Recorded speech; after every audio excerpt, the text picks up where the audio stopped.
পাকিস্তানের 4 নিরাপত্তা সদস্য সহ 5 জন নিহত, ইসলামাবাদে সেনা মোতায়েন। এ নিয়ে থাকতেছে বিস্তারিত প্রতিবেদন।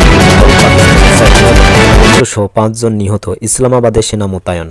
এবারে বিস্তারিত।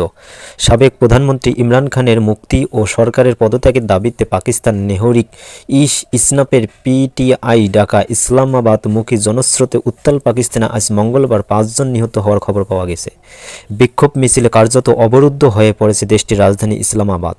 নিরাপত্তা সংশ্লিষ্ট সূত্রে জানা গেছে, শ্রীনগর মহাসড়কে কিছু দুষ্কৃতকারী রেসান্স কর্মীদের উপর গাড়ি উঠিয়ে দিয়েছে। এ ঘটনায় 4 জন প্যারাট্রুপার ও 1 জন বেসামরিক ব্যক্তি নিহত হয়েছেন।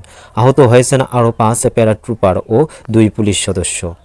পিটিআই এর বিক্ষোভ চলাকালে একই ধরনের ঘটনায় এ পর্যন্ত 4 জন রেঞ্জার ও 2 পুলিশ সদস্য নিহত হওয়ার খবর পাওয়া গেছে। আহত হয়েছেন শতাধিক পুলিশ। আহত ব্যক্তিদের বেশিরভাগের অবস্থা আশঙ্কাজনক।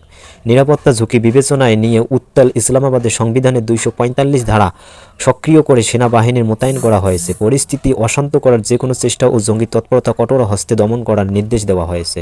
শ্রীনগর মহাসড়কের এই ঘটনায় 1 জন বেসামরিক নাগরিক নিহত হয়েছে বলে সংশ্লিষ্ট নিরাপত্তা সূত্র জানিয়েছে।